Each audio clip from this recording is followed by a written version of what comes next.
fikih secara khusus adalah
ma'rifatul ahkami taklifiyatil amaliyati biadillatiha at-tafsiliyah, yang artinya memahami atau mengetahui hukum-hukum taklif. Hukum-hukum taklif, taklif itu artinya beban. Berarti yang dibebankan kepada manusia atau kepada seorang hamba al-amaliyati, yang berkaitan dengan amalan seorang hamba biadillatiha tafsiliyah, dengan dalil-dalil yang terperinci. Jadi ma'rifatul ahkam taklifiyah, kita pahami satu-satu. Al-ahkam taklifiyah itu artinya hukum-hukum taklifi. Apa saja? Wajib, kemudian sunnah, kemudian sini Aisyah, ini dalam situ. Pelan-pelan ya.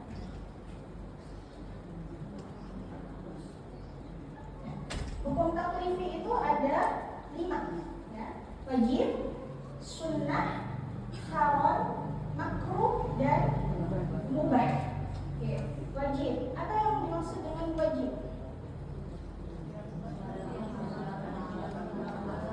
Ya, amalan yang ketika dilakukan akan mendapat pahala, dan ketika ditinggalkan berdosa. Ya, wajib. Contohnya apa wajib? Sholat. Sholat apa? Terus sholat apa? Terus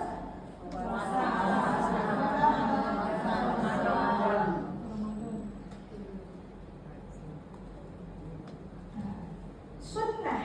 Nah, sunnah ini artinya ketika kita kerjakan mendapatkan pahala, kalau kita tinggalkan tidak berdosa.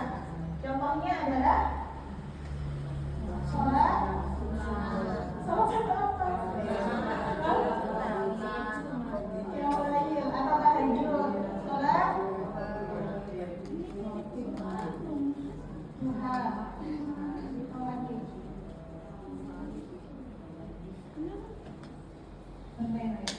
Haram. Haram sebaliknya dari wajib, ya. Kalau kita kerjakan kita berdosa, kalau ditinggalkan malah berpahala. Contohnya apa? Minum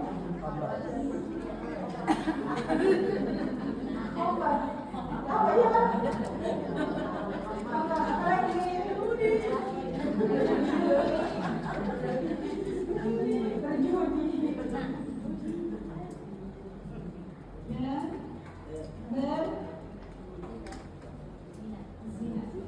Ini haram. Jadi kalau kita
Kemudian yang terakhir adalah ubah. Ubah berarti artinya apa ubah? Boleh. Dikerjakan boleh, ditinggalkan juga boleh. Contohnya apa? Tidur. Tidur ya. Terus? Apa lagi? Tidur apa? Main HP juga bisa. Boleh. Jadi nggak dapat dosa, nggak dapat. Tergantung sih kalau misalnya buat apa dulu, tergantung niatnya. Berarti bagi tadi ya ini. Oke, intinya di sini umum taklifi itu ada 5. Wajib, sunnah, haram, makruh, dan mubah. Jelas ya, umum taklif ya. Kemudian al-amaliyati. Apa al-amaliyati? Dilihat dari katanya saja sudah kelihatan. Artinya yang berkaitan dengan amal seorang. Berarti amal itu apa contohnya?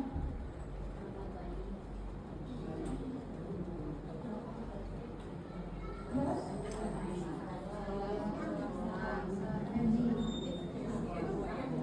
puasa,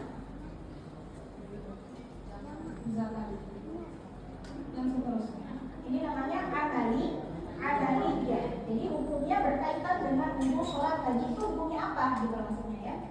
Di adillah lihat tafsiliyah. Nah, ketika kita memberikan hukum tersebut harus dibarengi dengan adillah tafsiliyah, yaitu dengan dalil yang terperinci. Apa itu dalil-dalil terperinci? Di antaranya ada Al-Qur'an. Yang kedua, hadis atau sunnah.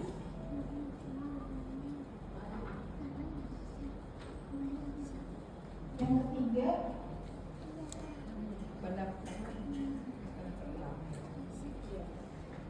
yang keempat,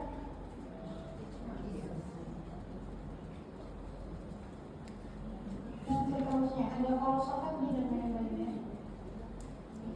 Mungkin yang kita pahami di sini Al-Quran dan hadis ya, yang umum. Nanti ada qiyas, ada ijma' ulama, kesepakatan ulama. Nah, ini namanya ilmu fikih secara istilah, tapi secara khusus yang kita pelajari itu ini ya, bukan yang secara umum tadi.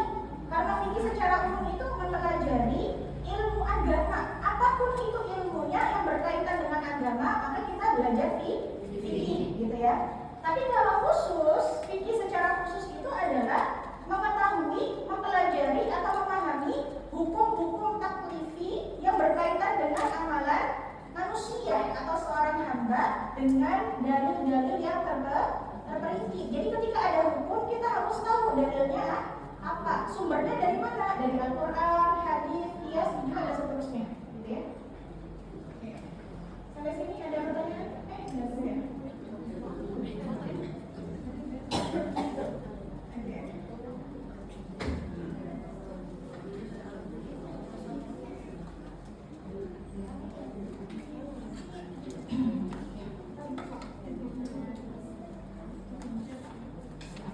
Selanjutnya, apa dalil diwajibkannya kita belajar fikih?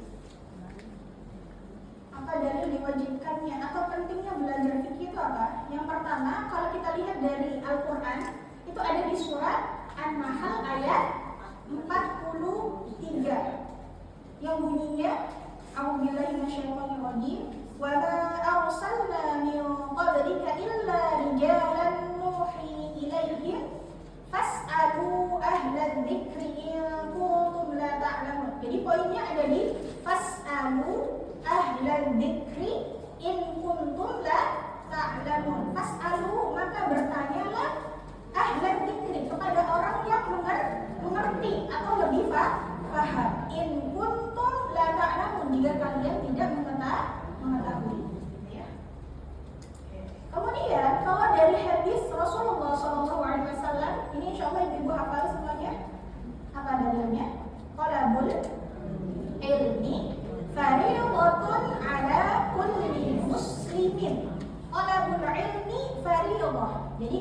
mencari ilmu, menuntut ilmu itu fardhiyah. Apa fardhiyah? Wajib. Ala kulli muslim, bagi setiap muslim. Meskipun di dalam hadisnya itu hanya dikatakan muslim, bukan berarti muslimah nggak masuk, gitu ya. Bukan berarti yang wajib laki-laki saja, enggak. Tapi perempuan juga wajib, gitu ya. Karena dalam bahasa Arab itu biasanya yang digunakan untuk mewakili perempuan itu dengan menggunakan kata mudzakkar atau laki-laki. Tapi perempuan masuk ke dalam perintah tersebut, gitu ya. Talabul ilmi fardhatun ala kulli muslimin, muslim. Jadi muslim di sini laki-laki atau perempuan. Maka talabul ilmi, menuntut ilmu di sini termasuk ilmu fikih, ya. Jadi dalil untuk belajar fikih.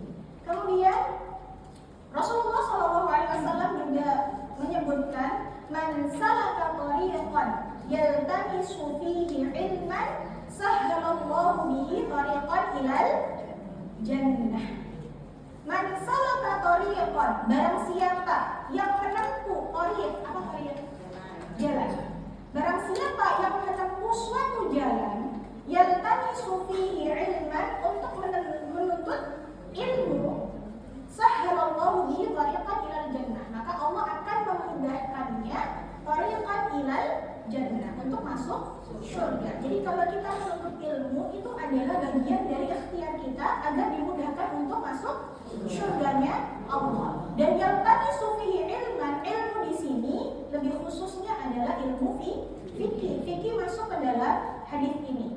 Jadi apapun hadis yang disebutkan oleh Rasulullah SAW yang berkaitan dengan keutamaan menuntut ilmu, itu ilmu fikih masuk di dalamnya, gitu ya. Jadi tadi ada dua hadis, talabul ilmi fardhatun ala kulli muslim. Yang kedua, man salaka tariqan yaltamisu fihi ilman sahhalallahu bihi tariqan ilal jannah. Mau ditulis enggak?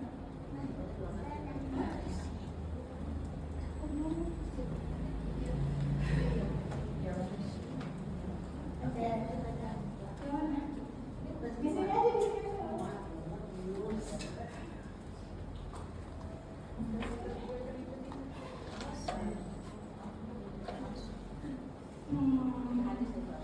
Ini hadis ya. Nanti dia akan terus.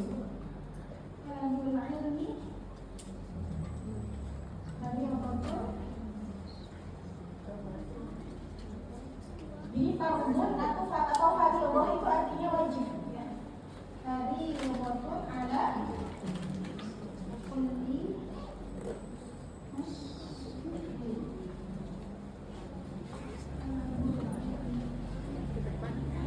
Sini aja nggak apa-apa sih. Yang kedua,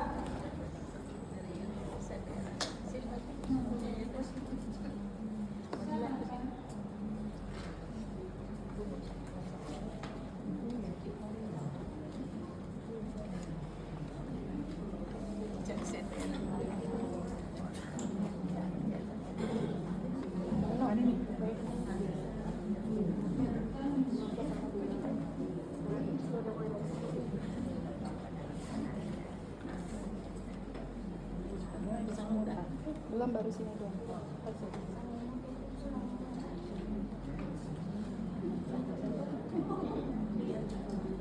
Sini dulu. Apa kesana jangan kita balik lagi ke situ.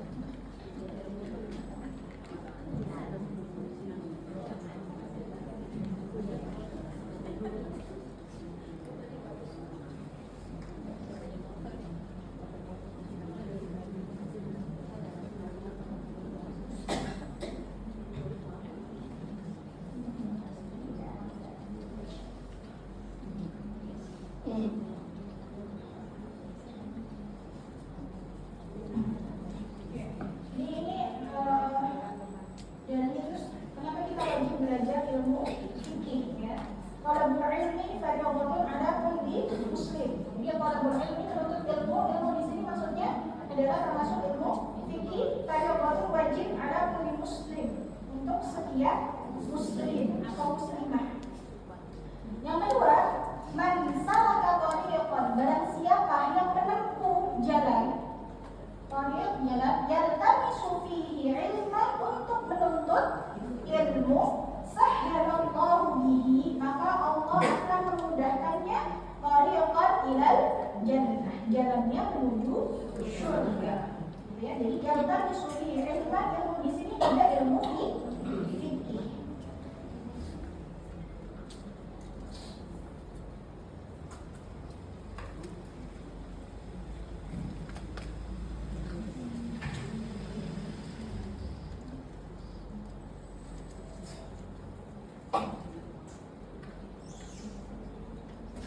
Lalu apa bahayanya kalau kita tidak belajar fikih?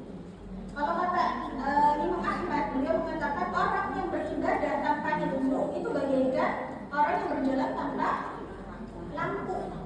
Ya, lampu itu kan ada cahaya ya, jadi terang gitu ya. Maka dia bisa kapan saja jatuh ke dalam jurang, gitu ya. Makanya contohnya misalkan nih, ada seseorang yang udah sholat bertahun-tahun, belasan tahun atau puluhan tahun gitu ya, tapi ternyata kok tidak tahu bahwa keputihan itu najis, berarti sholatnya sah atau tidak?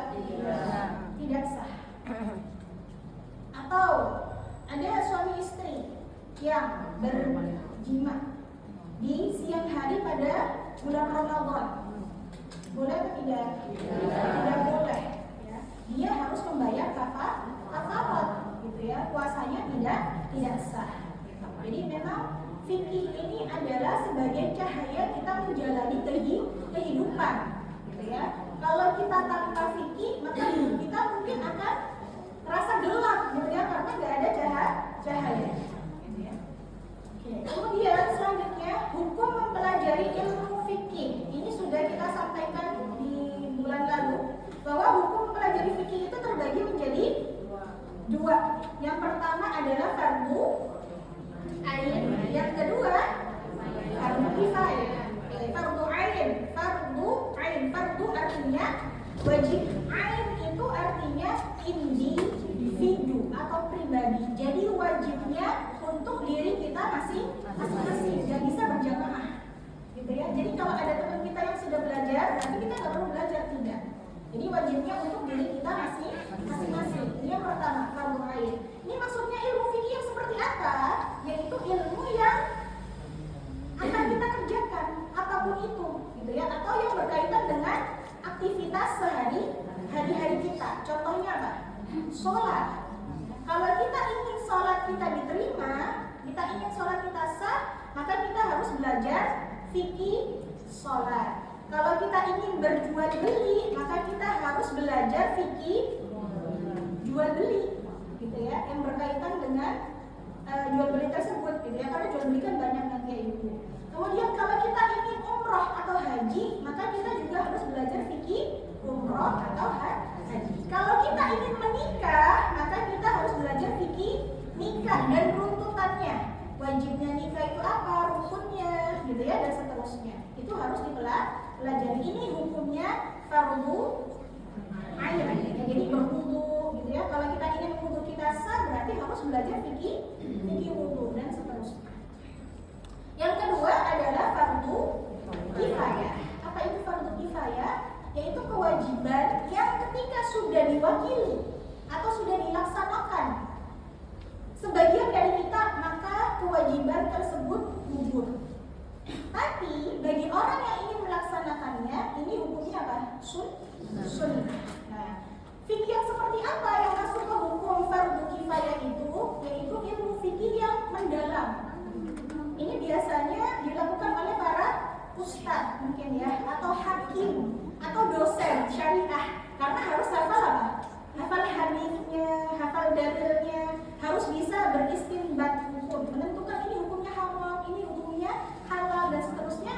Harus dibarengi dengan tahu dalil-dalilnya. Nah, ini bagi kita hukumnya nggak wajib karena sudah ada yang mewakili, gitu ya.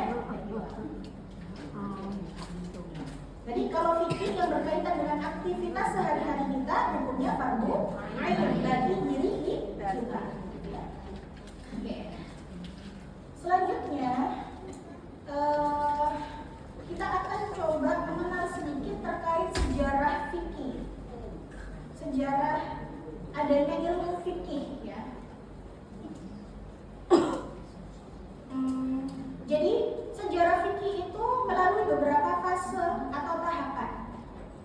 Sejarah fikih melalui beberapa fase atau tahapan. Yang pertama namanya adalah marhalatut tasyri' atau fase pensyariatan. Fase apa? Pensyariatan. Marhalatut tasyri' atau fase pensyariatan. Kapan fase ini dimulai? Yaitu sejak Nabi Muhammad SAW diangkat menjadi nabi dan selesai ketika beliau wafat. Itu namanya fase pensyariatan. Ini fase pertama.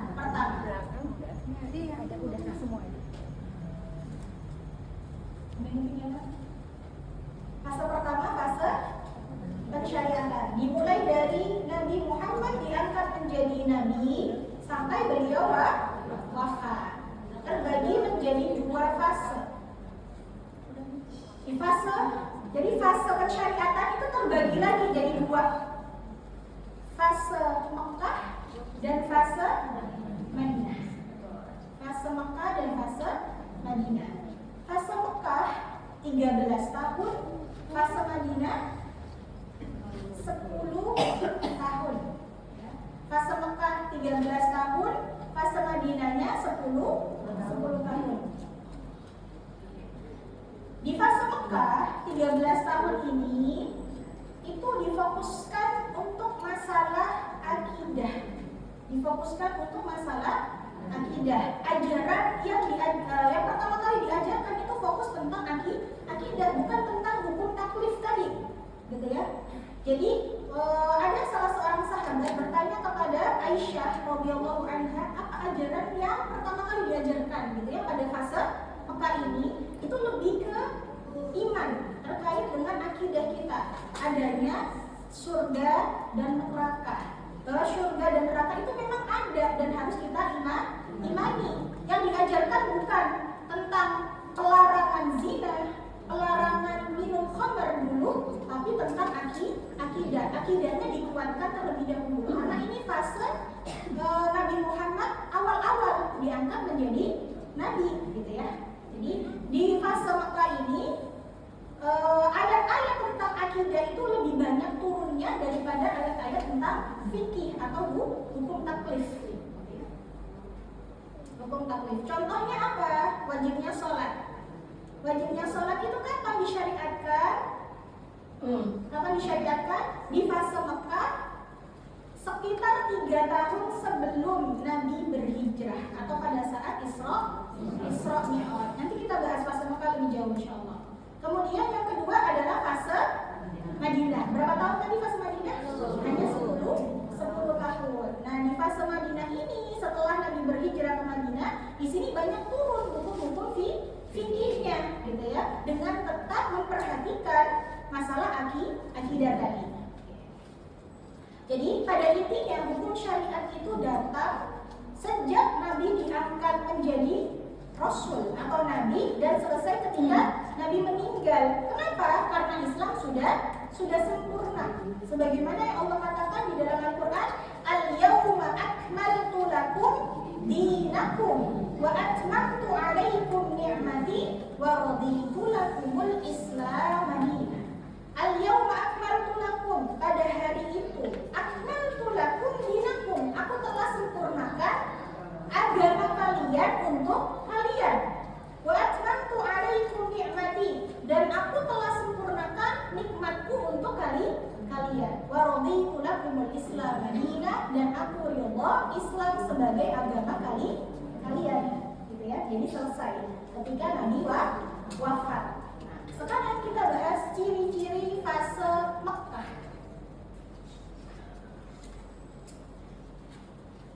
Apa ciri-ciri fase Mekah? Yang pertama, sumbernya dari Al-Quran dan As-Sunnah. Ya, sumbernya dari Al-Quran dan As-Sunnah. Yang kedua, khilaf yang terjadi itu hanya sedikit dan langsung selesai di hadapan Rasulullah. Jadi kalau ada khilafiyah di antara Rasul itu masih hidup, maka di hadapan beliau juga langsung selesai. Beda dengan zaman sekarang yang khilafnya semakin banyak, gitu ya. Kalau di zaman Rasul, ketika Rasul di Mekah, Rasul masih hidup, meskipun ada khilaf di antara sahabat itu bisa langsung selesai. Ada satu contoh, Rasulullah SAW mengatakan, la yusalliyanna ahadun minkumul asra illa fi Bani Quraidah. Janganlah satu atau seorang pun dari kalian sholat asar kecuali di Bani Quraidah. Bani Quraidah ini perkampungan, gitu ya. Jadi Rasulullah itu berkata kepada para sahabat yang hendak pergi ke Bani Quraidah, memberi pesan apa? La yusalliyanna ahadun minkum al-asra illa fi Bani Quraidah. Janganlah seorang pun dari kalian sholat asar kecuali di Bani Quraidah. Ya. Kemudian setelah dapat pesan ini, para sahabat akhirnya pergi ke kampung Bani Quraidah. Tapi sebelum sampai di kampung tersebut, azan asar berkumandang, gitu ya. Maka disinilah letak khilafnya. Sebagian sahabat menghukumi secara zahir dari hadis tadi, perkataan Rasulullah bahwa tidak boleh sholat kecuali di Bani Quraidah. Nah, karena masih di tengah-tengah perjalanan, berarti kira-kira mereka langsung sholat atau melanjutkan perjalanan dulu?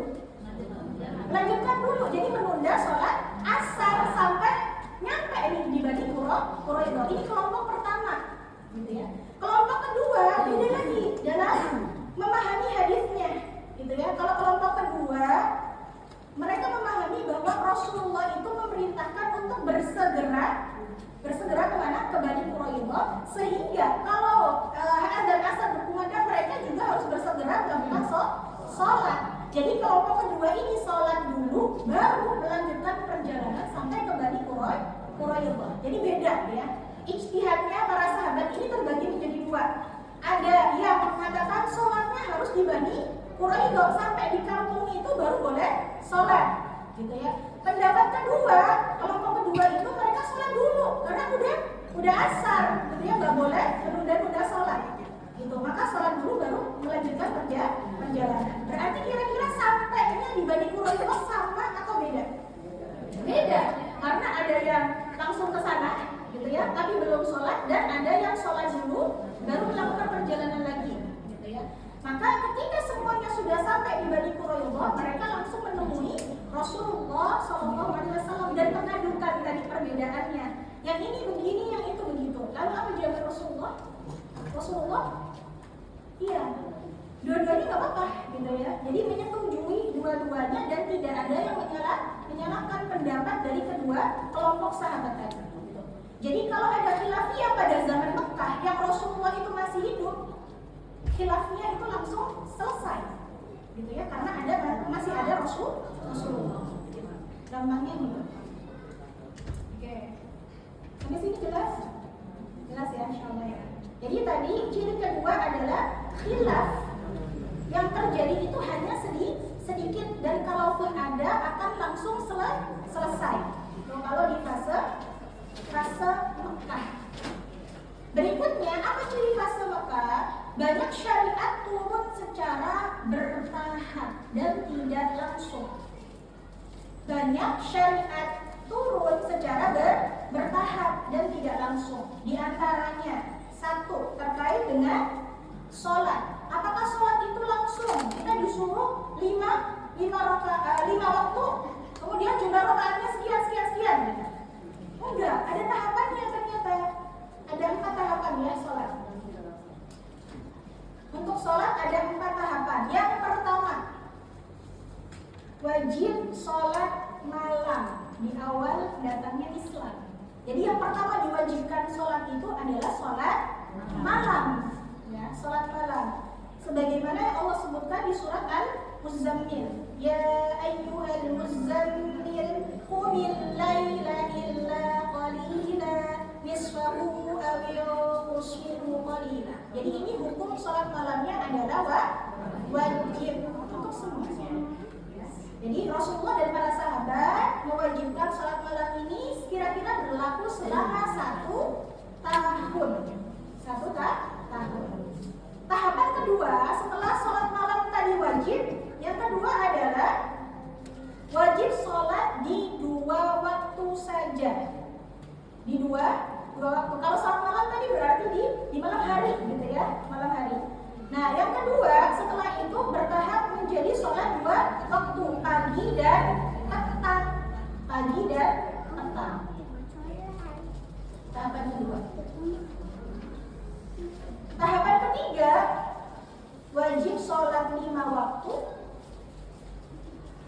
jumlah rakaatnya 2 rakaat kecuali maghrib.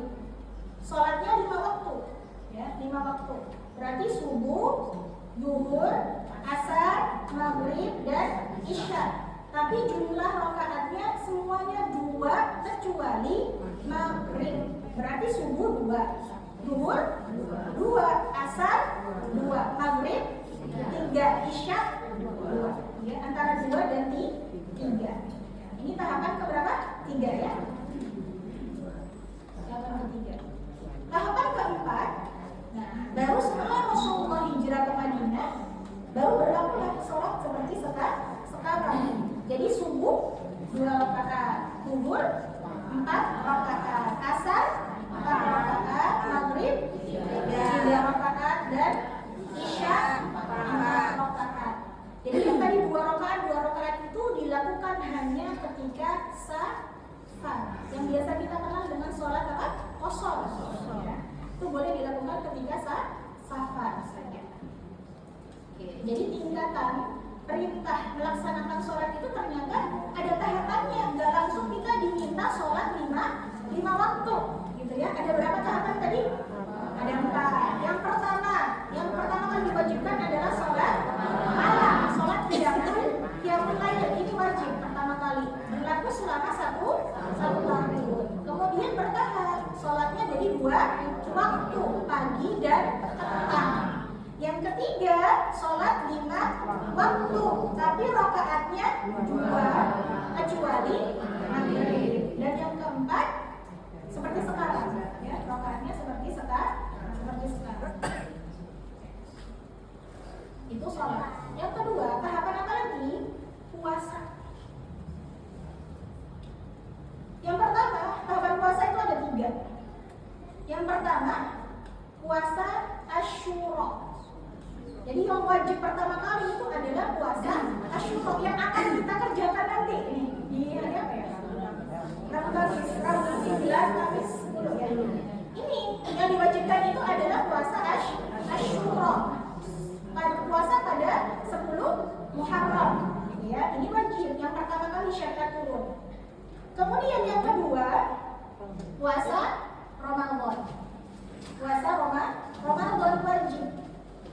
Sebagaimana yang disebutkan dalam Al-Quran di surat Al-Baqarah, ya ayyuhalladzina amanu kutiba alaikumus syiyamu kama kutiba alal ladzina min qablikum la'allakum tattaqun. Tapi puasa Ramadannya beda. Kalau kita kan sekarang gimana puasanya? Dimulai dari subuh, ya, fajar sampai maghrib. Nah, kalau di urutan kedua ini setelah Asyura tadi wajib, kemudian Ramadan wajib, berarti Asyuranya jadi sunnah. Ini dimulai puasanya terakhir makannya itu sebelum kita tidur. Misal ya, kita makan di jam 9 malam nih ya. Habis itu kita tidur. Berarti mulai puasanya dari jam 9 sampai maghrib. Ini syariat yang belum sempurna. Jadi ini yang kedua ya, namanya puasa Ramadan. Tapi dimulainya itu tergantung makan terakhir sebelum tidur. Jadi kalau yang makannya maghrib, berarti puasanya. Ya. Jadi kalau yang makannya misalnya jam 12 malam sebelum tidur, gitu ya, berarti puasanya jadi jam 12 malam sampai maghrib. Iya, berarti beda-beda tiap manusia, tergantung. Pokoknya patokannya makan terakhir sebelum tidur, dimulai puasanya. Ini syariatnya belum sempurna. Baru yang ketiga kan tadi tahapan ketiga ya puasa ya. Puasa Asyura dulu nih wajib. Yang kedua puasa Ramadan. Tapi tadi aturannya ya, makan terakhir sebelum tidur itulah dimulainya puasa.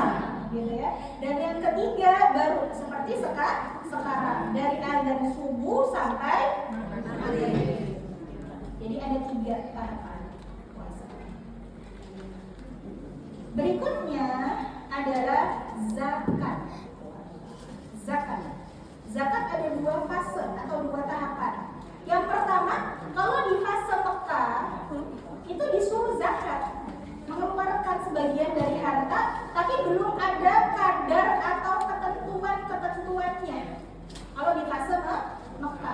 Nah, baru yang kedua di fase Madinah baru ada ketentuan-ketentuannya. Ya, zakat emas berapa, zakat penghasilan berapa dan seterusnya. Itu baru ada pada zaman di Madinah. Nanti insya Allah kita bahas terkait zakat ya. Nah, ini yang paling nggak panjang juga sih, ada 4 tahapan juga, yaitu diharamkannya khamar. Kalau yang kita ketahui sekarang, khamar itu haram. Tapi ternyata ada tahapannya. Yang pertama, tahapan diharam ketinggalannya. Apa-apa? Tahapan diharamkannya khamar, saya pelan-pelan nih. 1. Yang pertama, Allah hanya menyebutkan berupa isyarat bahwa khamar itu tidak baik atau buruk. Jadi yang pertama kali khamar gak langsung diharamkan, tapi Allah kasih isyarat bahwa khamar itu gak baik atau buruk, gitu ya. Apa dalilnya? Ini ada di surat An-Nahl ayat 67. An-Nahl ayat 67 bunyinya, wa min thamaratin nakhili wal a'nabi tattakhiduna minhu sakaran wa rizqan hasana. Wa min thamaratin nakhili wal a'nab, dan di antara buah-buahan dari kurma dan anggur, tattakhiduna minhu sakaran wa rizqan hasana, kalian menjadikannya sebagai sakaron. Sakaron itu sesuatu yang memabukkan, membuat mabuk, gak ingat gitu ya. Wariskan hasana, dan sebagian lain dipakai untuk rezeki yang baik. Jadi di sini Allah sudah memberikan isyarat bahwa khamr itu tidak baik, hanya sekedar tidak baik atau sesuatu yang buruk dengan kata sakaron. Ya, di surat An-Nahl ayat 67.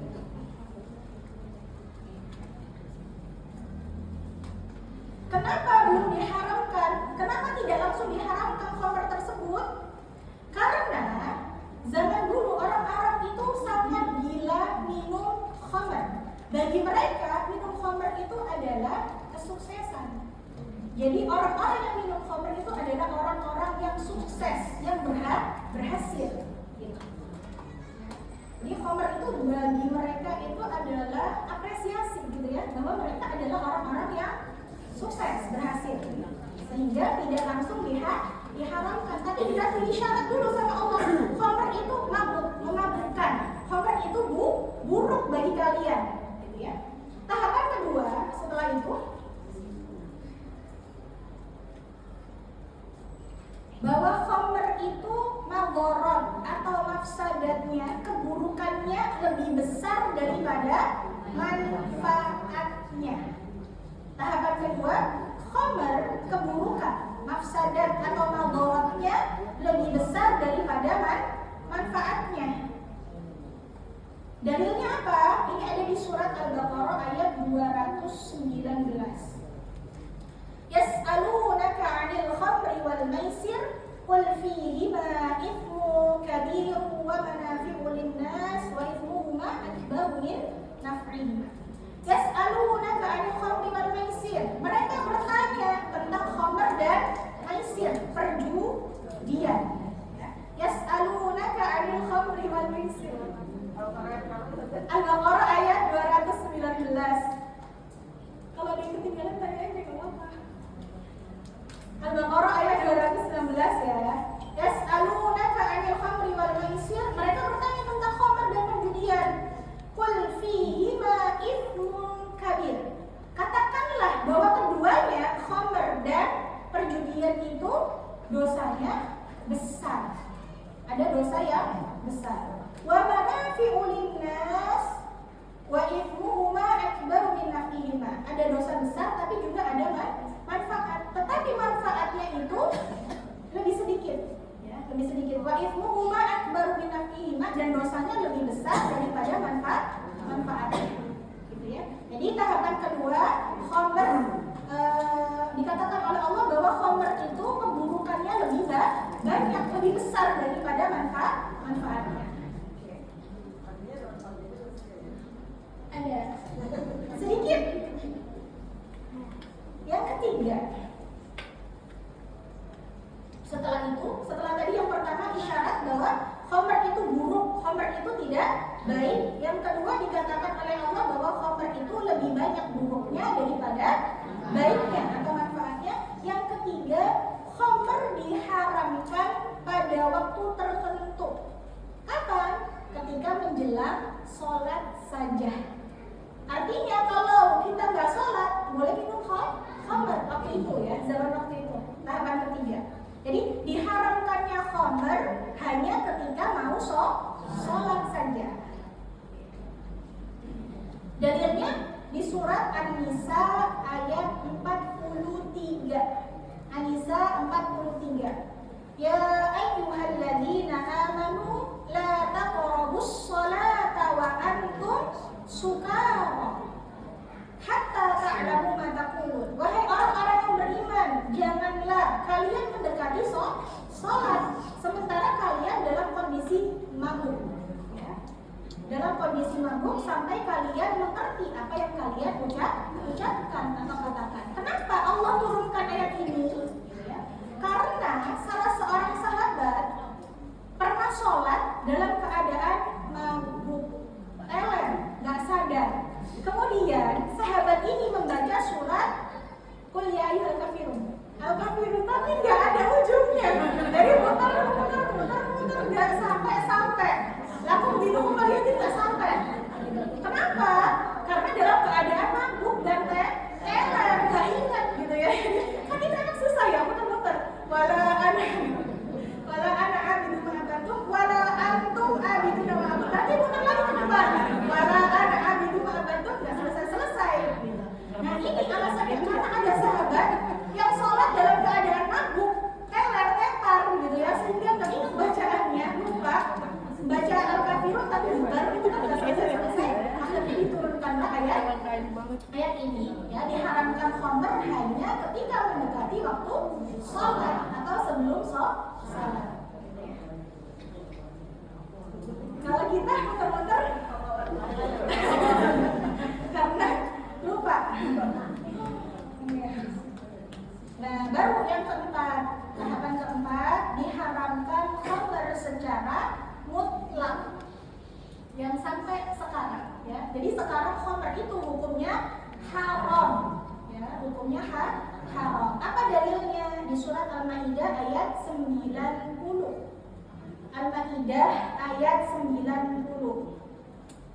Ya ayyuhalladzina amanu innamal khamru wal maisiru wal ansabu wal azlamu rijsun min amali syaitan fajtanibuhu la'allakum tuflihun. Nanti ayatnya bisa dilihat di Quran masing-masing. Ya ayyuhalladzina amanu, wahai orang-orang yang beriman, innamal khamru wal maisiru, sesungguhnya khamr wal maisir judi, wal ansab mengunduh nasib, wal azlam dan patung-patung itu rijsun min amali syaitan, adalah najis dan bagian dari perbuatan syaitan ya. Jadi 4 hal tadi, khamr, judi, mengunduh nasib dan patung itu adalah najis dan bagian dari amalnya syaitan. Fajtanibuhu, maka jauhilah, la'allakum tuflihun, maka kalian termasuk orang-orang yang beruntung ya. Nah ini adalah dalil pengharaman khamr secara mutlak. Jadi mutlak sekarang hukumnya khamr itu adalah haram, nggak boleh. Jadi kalau kita lakukan kita berarti dosa, kalau kita tinggalkan kita berpahala.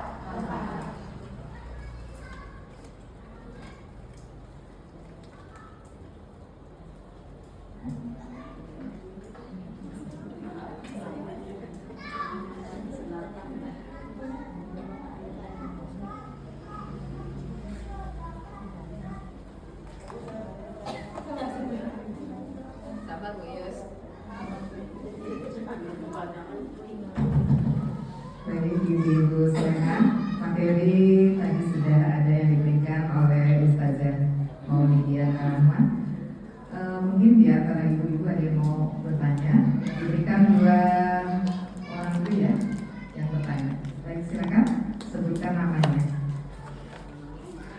maju ke depan mungkin ya.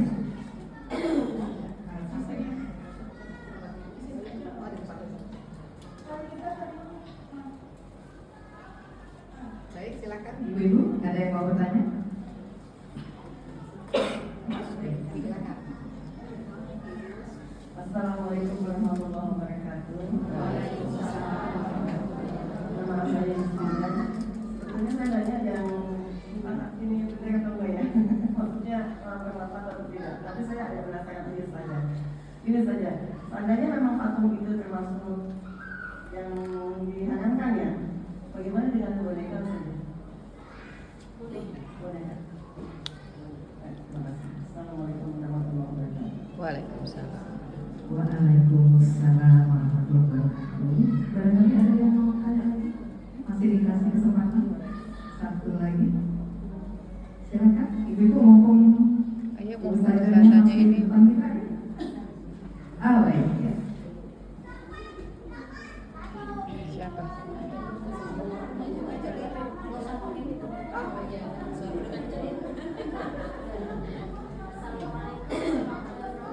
Waalaikumsalam.